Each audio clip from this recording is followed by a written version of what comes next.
The first thing we're going to talk about is global bias, chat. Let's start, okay? Global bias. So, let's think about how most people strafe, right?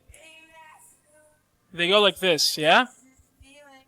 Most of the time when people strafe in a duel or a fight, they're just ADing back and forth. They might even like crouch spam.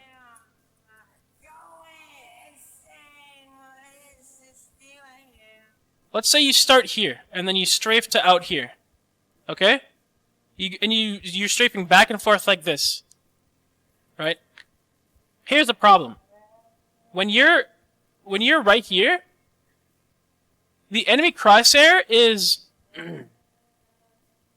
trying to catch up to you at all times. Now what happens, chat? Like let's say the enemy crosshair is like right here. It's never gonna be here while you're strafing this way, right? But what happens when you then strafe this way? Chat, what happens? What happens? This is the enemy crosshair. Yeah, you catch bullets. Yeah, you're running into their crosshair. So this is you. You want to strafe to the right. Now you're running back into their crosshair. Right? Ignore controller aim assist. I'm speaking like from an MK perspective at first, and then I'll go over what happens later. Okay? And now that's also given time for their crosshair to catch up. And now let's say their crosshair is back here again.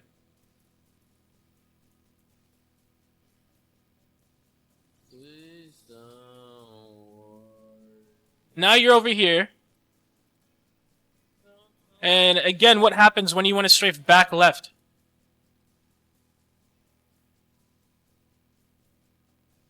What happens when you want to strafe this way now? Why would it never be to the left of the player? Well, easy.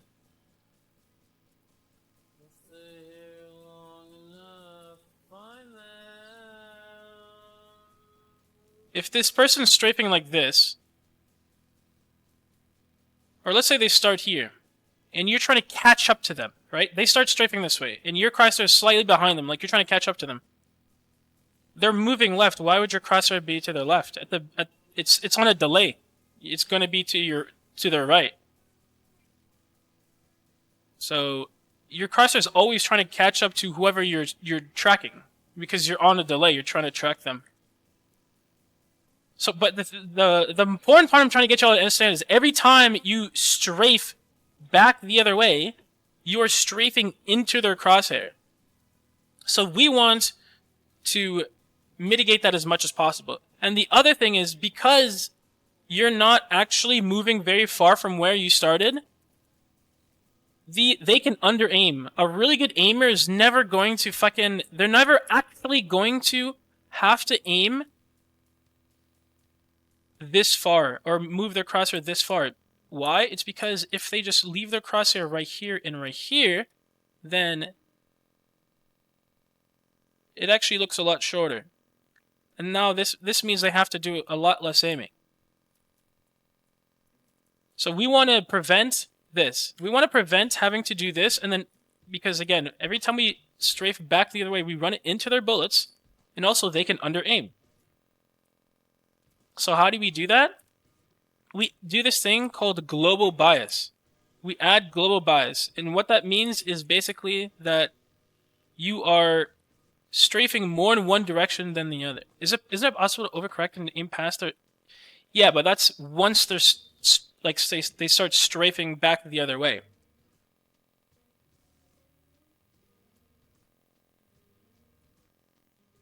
But at that point, they've ran into your crosshair, and then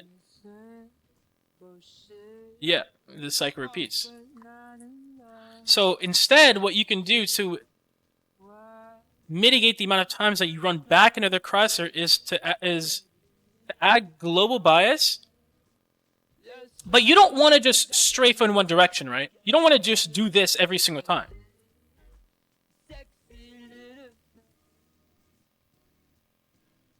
What you want to do is do a long strafe, but you want to add a fake in the middle of it. And the reason why is because... I'll show you. when you do this, you notice that like slight turn that I do against a real human being on MAK and not against controller.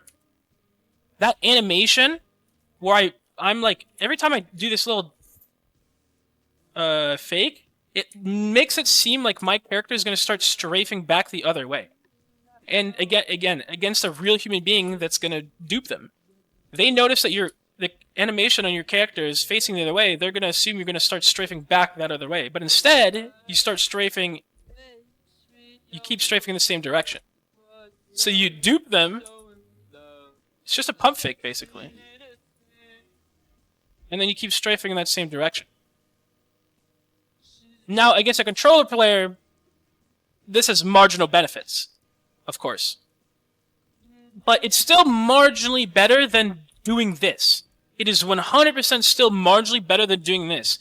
Because you are hardly moving from where you started when you're doing this. So against aimbot and rotational aim assist, you're just getting one clip no matter what. They barely have to move their crosshair and they have aim assist. Like, you're dying every time. Anyways, long strafe with a fake in the middle of it. You mitigate how many times you are running back into their crosshair. You fake them out with your direction change. Again, look at my animation. Every time I do the fake, it looks like I'm strafing back into the other way, but I'm not. And you're not ending where you started, so they have to do more aiming. Imagine against an MK player, especially chat, you really want to test how much of their mousepad they can use. You don't want them to be comfortable in just aiming in this like a very small portion of their mousepad. You really want to get them to like their edge of their fucking mousepad. You really want to get them to be uncomfortable. And a lot of competitive, or just a lot of MK players really are not comfortable having to fucking aim that far. Or having to move their fucking mouse to like the edges of their mousepad. Like, y'all know, MK players, y'all know how it feels when your mouse at the edge of your fucking mousepad. And how hard it is to correct when you're there. I come in, first thing I hear is this nerd emoji shit. Of course, always. So now it's not always bad to like strafe in place and do AD. When you have a knockdown shield with like on top of yourself, that could be a good reason to do it. So, what up, Watson? Okay, the other thing about... Okay, the other thing really quick about the AD thing is... If there's an enemy right here, and I peek them, and I go like this, where naturally do they think that I'm going to strafe back to, chat?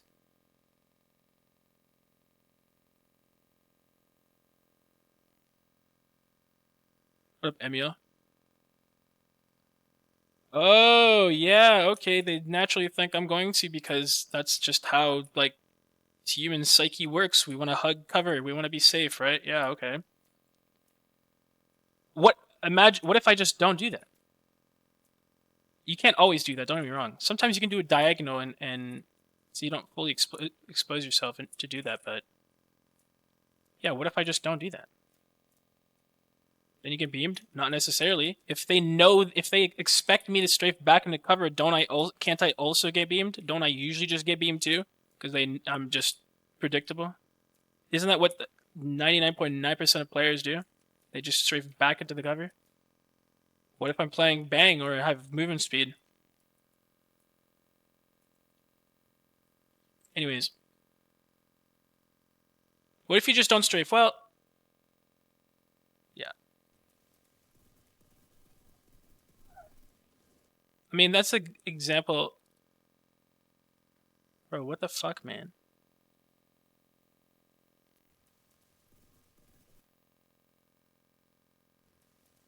One, like, this Bloodhound just assumes I'm going to strafe back in the cover, and then I just do a fake to the left. Like, look where the Bloodhound's bullets are and look where I am. Like, yeah, that player sucks, but like, they assume I'm gonna go back into cover. They assume I'm just gonna AD. Is your fake back right though? Is that a way? Oh, one. I did a fake in the middle of that clip. Like, watch. Right there. I did a fake. Wait, what was Yeezy's most recent comment? I didn't read it. Wait! Oh my! Wait! Watch this, chat. I have a good example. Yeah, Zero actually did it in one of his clips. We're pulling it up. That's not the one. We're pulling it up. Where is it?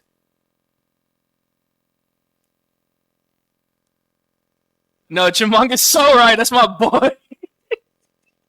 Jamong is so right. Wait, that was from so far. Wait.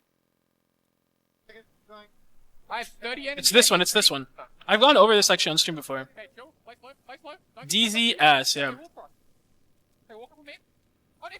Here's another I'll just play this out first.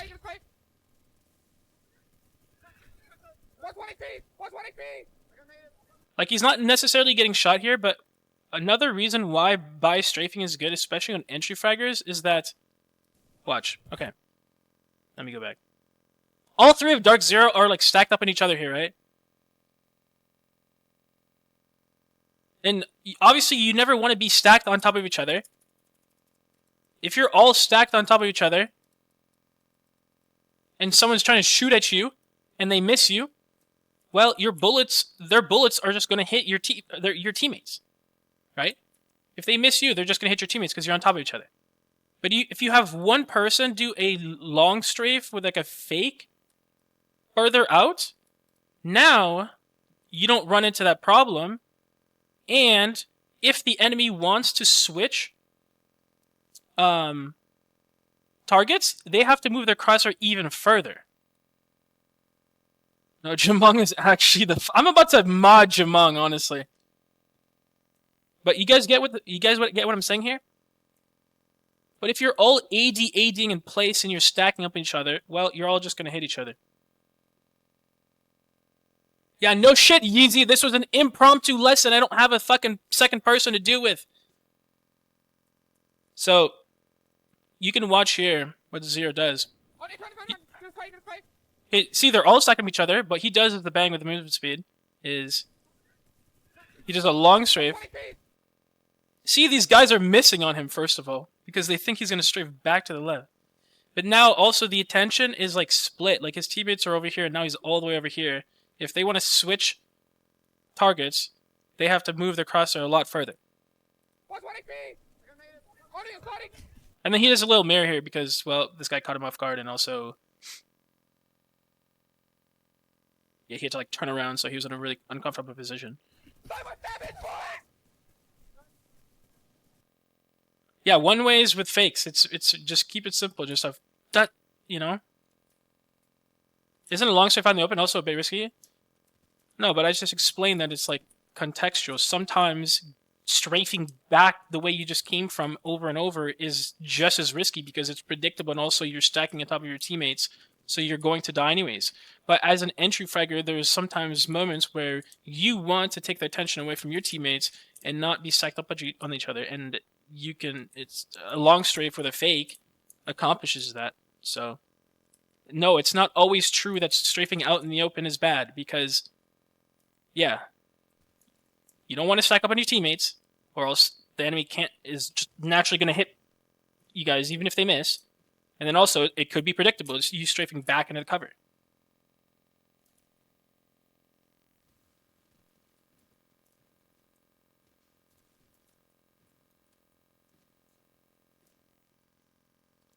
I'll give you guys another example. You want to just, in general, maximize strafe space if you can. Now, you can't always do that, but, yeah. Give a time when not to strafe out too much. I mean, depends, like, what type of cover you have, like, and what the enemy has. If you strafing out means you're an LOS of two of them and your teammates can't cover those sight lines, or, like, can't shoot the enemies, then you might not want to do that. But even then, sometimes you might have to because you don't have any other option. Yeah, stacking up also blocks your own team's LOS, yeah. In general, you should just have bias strafing. I'll give you guys another example of like something related to strafing. Let's say, try to find where did I do this last?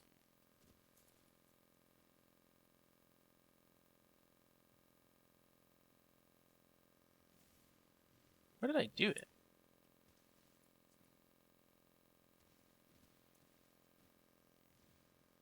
Oh, here. Now the question is like, what if you don't have space to strafe? Like, let's say you're here, chat. Let's say you're in the hallway like this. Ideally, you don't want to necessarily always fight like in these types of spaces. Because yeah, you don't have space to strafe. But like, let's say you do have to. Against an M&K player, one thing you can do, and this is going to sound dumb, but like, one thing you can do is like, well, actually, I'll ask this. Let's say I strafe to the wall, chat. Ignore controller players or aim assist. Let's say I strafe to the wall. Where do you think I'm going to strafe next? Like, where do most people strafe next once they get to the wall?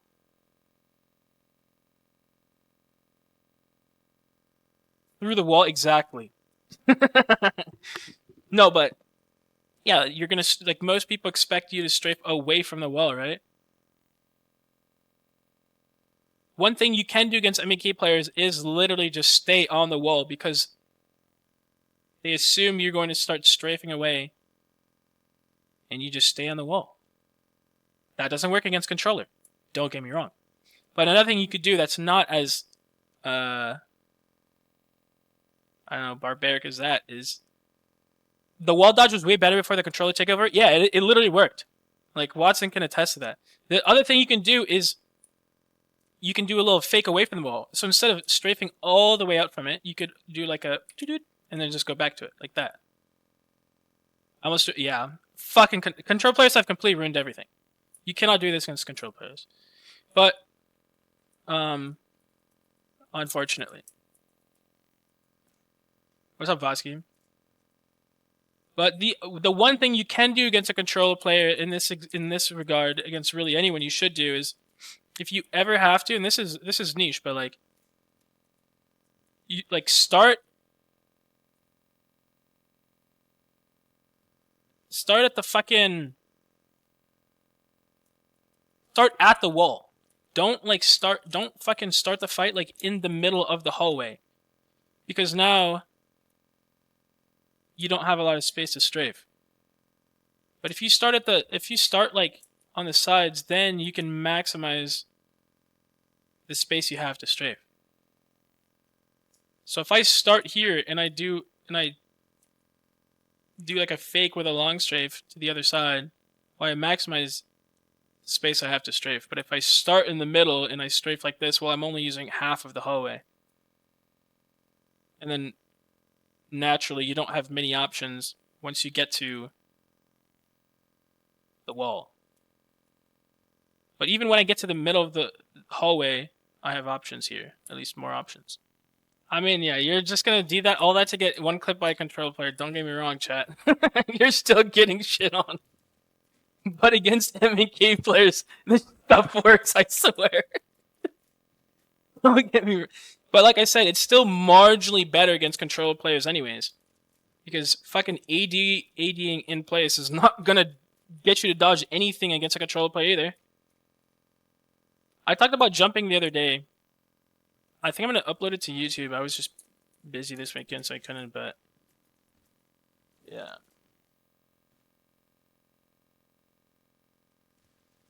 I mean, if you're a roller player, you should still do this stuff too.